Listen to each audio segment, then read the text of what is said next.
Price Lord. கர்த்தர் இந்த 2024ஆம் ஆண்டு ஜூலை மாதத்திலே உங்களை சந்திப்பதிலே நான் கர்த்தருக்குள் மகிழ்ச்சி அடைகிறேன். இந்த மாசத்திலே அப்பா சொல்லுகிற ஒரு ஆசீர்வாதமான ஒரு வார்த்தை அப்போஸ்தலர் நடபடிகள் 12ஆம் அதிகாரம் 10வது வசனம் இப்படியாய் சொல்லுகிறது. அவர்கள் இரும்பு கதவண்டையிலே வந்த பொழுது அது அவர்களுக்கு தானாய் திறவுண்டது. ஆமென், அல்லேலூயா. கர்த்தர் உங்களை ஆசீர்வதிப்பார். இந்த மாதத்திலே நீங்கள் எதிர்பார்க்கிறதான காரியங்கள் திறக்கப்பட போகிறது.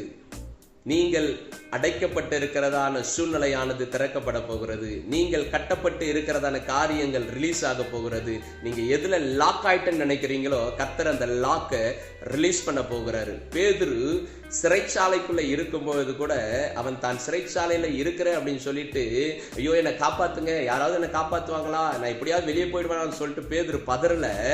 அவன் பிரசன்ல இருந்தாலும் கர்த்தருடைய பிரசன்ஸ்ல இருந்ததுனால அந்த பிரிசன் அவனை எதுவுமே பண்ண முடியல. அந்த பிரிசன்லயும் அவன் தரிசனம் பார்க்கிறவனை போலதான் இருந்தானா. சோ கர்த்தருடைய நாமத்தினால சொல்றேன், நீங்க எதுல லாக்கா இருந்தாலும் சரி, கர்த்தருடைய பிரசன்னத்தை ஒரு நாள் விட்டுடாதீங்க.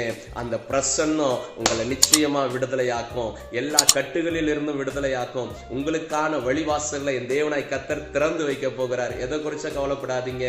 வீட்டுல பொருளாதாரத்துல ஒரு நெருக்கடியா இருக்குது, இதுல இருந்து நான் எப்படி ரிலீஸ் ஆக போகிறேன், ஐயோ கடன் பிரச்சனையில இருந்து நான் எப்படி ரிலீஸ் ஆக போறேன், ஏடாகூடமா போய் மாட்டிக்கிட்டனே அப்படின்னு சொல்லி நீங்க கவலைப்படுறீங்களா? எதை குறிச்சும் கவலைப்படாதீங்க. ஃப்ரீயா விடுங்க, கூலா இருங்க. அப்பா சொல்றாரு, உங்களுக்கான வாசலை நான் திறக்க போறேன். உங்களுக்காக ஒரு தூதரை இந்த மாசத்துல நான் நியமிச்சிருக்கிறேன். அந்த தூதன் வந்து உங்களுடைய வாசல்களை திறந்து வைக்க போகிறான். அந்த வாசலின் வழியாக நீங்கள் நடந்து தேவனுடைய நாமத்தை உயர்த்தப்பட போகிறீங்க. உள்ள லாக் ஆயிட்டேன்னு நினைக்காத தேவஜனமே, என் அன்பு நண்பர்களே, நான் லாக் ஆயிட்டேன், எப்படி வெளியே வரதுன்னு தெரியல, தற்கொலை பண்ணிக்கலாமான்னு நினைக்கிறேன், மறிச்சு போயிடலாமா நினைக்கிறேன், நீ நினைக்கிறல. அப்பா சொல்றாரு, நீ லாக்ல இருக்கிற நீ நினைக்காத, கர்த்தருடைய சமூகத்துல நீ காணப்படு. நீ பிரசன்ல இருக்கிறன்னு நினைக்காத, கர்த்தருடைய பிரசன்னத்துல இரு. அந்த பிரசன்னம் உன்னை நேர்வழியாய் கொண்டு செல்லும். கர்த்தர் உனக்காக தம்முடைய தூதனை அனுப்பி உன்னை விடுதலை செய்கிறவராய் காணப்படுவார். சோ கர்த்தர் இந்த மாசம் சொல்லுகிறார், உங்களுக்கான வாசல் தானாய் திறக்கப்பட போகிறது. நீ போய் முட்டிக்கிட்டு மோதிக்கிட்டு கஷ்டப்பட்டு ஓடி ஓடி நடக்கணும்னு நினைக்காத.